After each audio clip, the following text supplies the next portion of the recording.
Tidak berjanji kosong.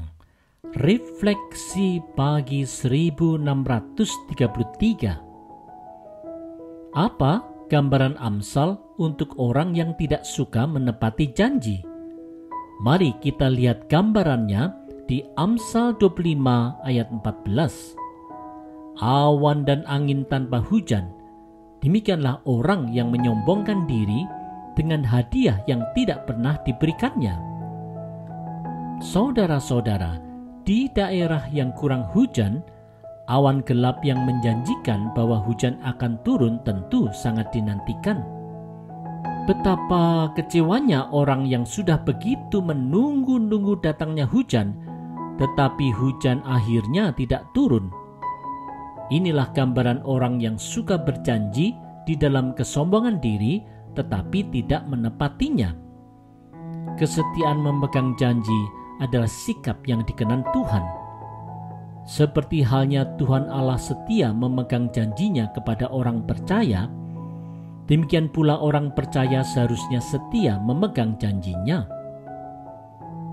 Saudara-saudara, karena dorongan sikap sombong, ambisi berkuasa, atau keinginan untuk pamer, seseorang bisa saja kemudian mengumbar janji tanpa ada upaya untuk menepatinya. Berjanji kosong seringkali hal yang dianggap sepele saja. Contoh di Yeremia 35 patut kita camkan. Dalam kisah ini diceritakan bagaimana orang Rehab telah berjanji untuk menepati ketentuan nenek moyangnya untuk tidak meminum anggur. Kaum Rehab ini setia menaatinya. Hal ini kemudian dijadikan contoh oleh Tuhan Allah sebagai sikap baik yang harus diteladani oleh bangsa Yehuda yang suka ingkar janji. Oleh sebab itu, bila kita sudah tahu apa yang dikehendaki Allah bagi kita, sudah seharusnya lah kita menaatinya untuk kita belajar setia memegang janji. Marilah kita bersama-sama belajar setia. Tuhan pasti menolong.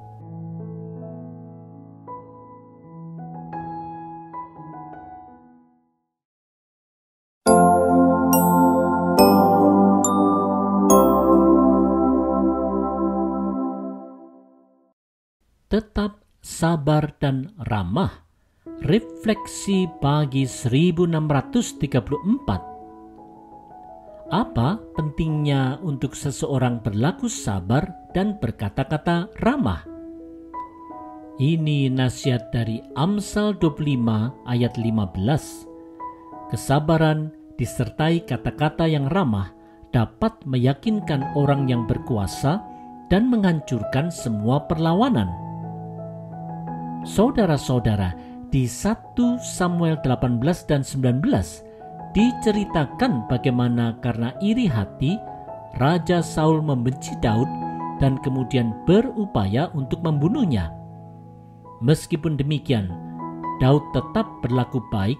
Bahkan di 1 Samuel 24 dikisahkan bagaimana Daud, walaupun ia mempunyai kesempatan untuk membunuh Saul, ia tidak mau melakukannya. Daud tetap bersikap ramah karena Daud takut Tuhan. Di dalam anugerah Tuhan, segala upaya mengejar dan membunuh Daud tidak dapat terjadi. Sikap sabar dan ramah karena takut Tuhan adalah sikap yang benar di mata Tuhan. Saudara-saudara, bertindak di dalam kesabaran yang disertai dengan kata-kata ramah adalah hal yang tidak mudah untuk dilakukan, apalagi bila seseorang harus menghadapi seorang penguasa atau pemimpin yang suka berkata-kata kasar dan arogan. Kisah Rasul Petrus dan Yohanes di Kisah Para Rasul 4, sewaktu mereka ditangkap dan dihadapkan ke Mahkamah Agama Yahudi, memberikan contoh bagaimana para rasul tetap sabar dan ramah dalam menghadapi segala tuduhan. Di bawah tuntunan Roh Tuhan, mereka dimampukan untuk berkata-kata dengan hikmat Tuhan. Karenanya, marilah kita tetap hidup dalam Roh Tuhan dan belajar sabar dan bersikap ramah. Bertindak sabar dan tetap ramah dalam kerendahan hati adalah lebih baik daripada berkata-kata dan bertindak gegabah akibat dorongan emosi.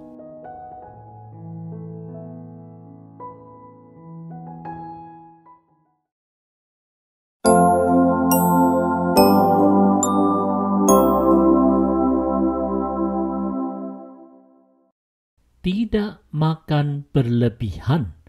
Refleksi pagi 1635. Apa nasihat Amsal tentang pentingnya seseorang untuk makan secukupnya?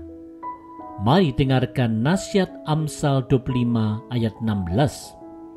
Kalau engkau mendapat madu, makanlah secukupnya. Jangan sampai engkau terlalu kenyang dengan itu, lalu memutahkannya.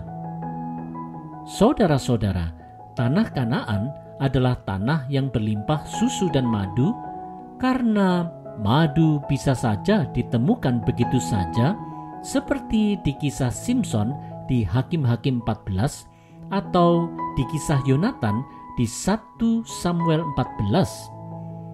Memakan madu memang nikmat dan menguatkan, tetapi bila madu dimakan secara berlebihan, seseorang akan bisa menjadi terlalu kenyang, menjadi muak, dan akhirnya memuntahkannya. Hanya dengan makan secukupnya sajalah madu dapat dinikmati dan bermanfaat. Menguasai diri untuk makan secukupnya memang sangat penting dan dikenan Tuhan. Saudara-saudara, dalam doa Bapa kami di Matius 6 ayat 11, Tuhan Yesus mengajar murid-muridnya untuk memohon kepada Allah Bapa untuk memberikan pada hari ini makanan yang secukupnya. Seperti halnya roti mana yang harus diambil secukupnya setiap hari oleh bangsa Israel di Keluaran 16 sewaktu di padang gurun Sinai, demikian pula setiap orang percaya harus mengembangkan rasa cukup di dalam hatinya dan membuang jauh-jauh sikap serakah. Makan secukupnya adalah wujud nyata dari salah satu aspek buah roh, yaitu penguasaan diri di Galatia 5 ayat 23 sebagai buah dari pertumbuhan rohani seseorang dalam Kristus. Oleh sebab itu, marilah kita belajar menguasai diri kita di dalam pertolongan Roh Kudus. Janganlah kita makan berlebihan dan justru tidak dapat menikmati lagi anugerah baik dari Tuhan.